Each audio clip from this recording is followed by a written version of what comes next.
Hey guys, thank you for joining me here at markpetersphotography.com, and today we're going to show you guys how to load some 35mm and some 120 film onto those spools and get them developed in these tanks. Alright, so let's get started. So for the purpose of this video, we're not using actual good film. I've reused a piece of scrap bulk film, and I have rolled it onto an existing cartridge, and I've done the same thing with some 120 film. It was just exposed badly, so I never used it. So I re-rolled it onto this spool with the paper, taped it all back together. That way I can show you guys what this looks like when you take it apart, and also when we roll it on the reels we can do that with the lights on. Alright, so without further ado, let's get started, and we'll see how this goes.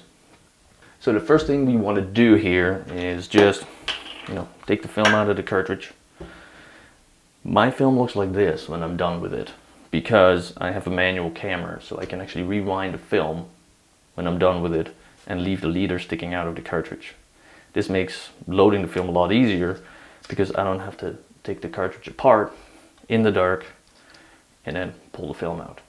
So you can also get a film retriever, which you can jam in there and pull the leader of the film out. This, especially if you're a beginner, is going to be a lot easier. So let's get started here. So we'll grab this here spool, and what I usually do is make sure that the ball bearings in these reels are loose, because every once in a while they get stuck because of the photo flow that I use. Kind of gums them up after a little while, so you got to make sure that that's all free, otherwise you're going to have a heck of a time trying to load it. So first thing I start with is I pull a little bit of this film out. I cut it, cut the leader off, and I save that for later when I'm testing my fixer. Alright, so after we've cut off the leader, what we're going to want to do is get rid of these sharp edges, because these sharp edges, when you're rolling it onto this reel, they're going to get caught on the corners, and that is going to not be a lot of fun, especially if you're talking a 36 exposure roll. So we'll cut those off. I usually cut them round, but you can cut them just on a 45, as long as the edges are gone.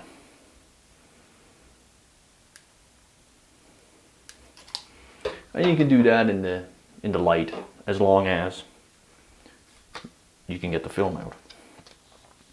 Then I just pull the film out a little more, get it started on the reel, and once you're this far, now we'll have to shut the lights off and roll it on. But because this is scrap, you can just do it with the lights on. So I'll start with pulling some film out, and then we just ratchet it in there. You have to be careful while you're handling film that you're not getting your fingers all over it.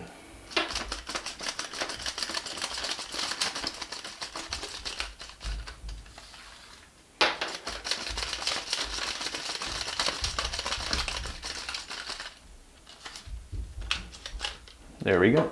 Then when you're done, you cut the end off, roll it on a little more, take your tank,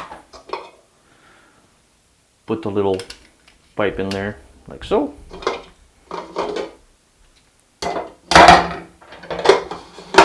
lock it, and now you're ready to turn the lights back on and continue on to the next step.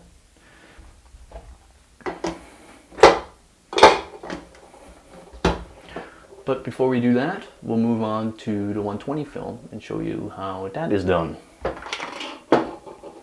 Now, the cool thing about these Patterson's reels are they are adjustable. So that's 35mm,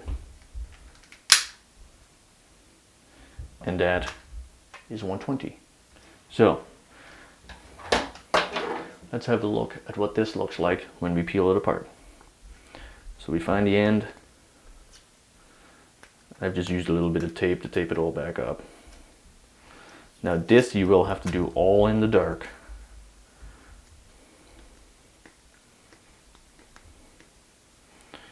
So it's a little trickier, but it is 120 film, which only holds, if you're doing 6x7 format camera, it's only going to hold 10 frames. So the roll isn't nowhere near as long as what a 35mm roll is like. So you'll start by unwinding it, and there's the start of the film. Now this again is wasted film, so it's already developed, that's why it's clear. But you'll roll it out.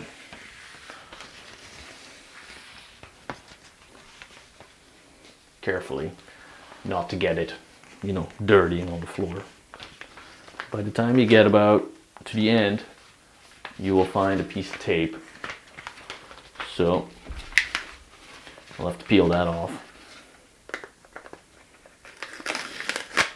like so.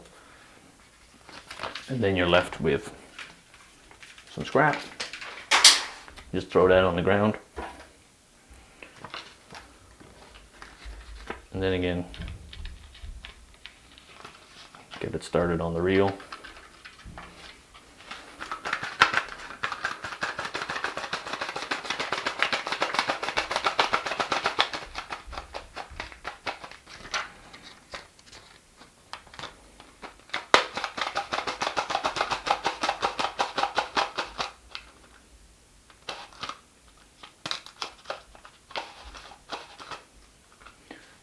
And it's loaded.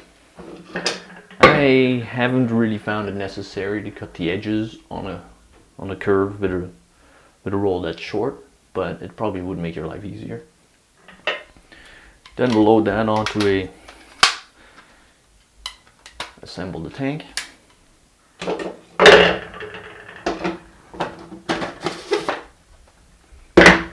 And again, you're ready for the next step. Now there are some safety tips here. When you're doing this all in the dark, it is not recommended to use a scissor with sharp points because you might stab yourself. I've never hurt myself with it, so I'm stubborn. And also one thing to note too is when you are in the dark, you're going to want to lay everything out, just so that way you're going to be able to find all the parts and components that you're going to need in order to get the job done. Okay.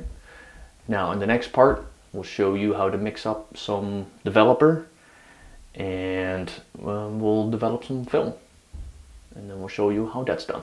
Okay. So thank you for watching, markpetersphotography.com, and we'll see you next time.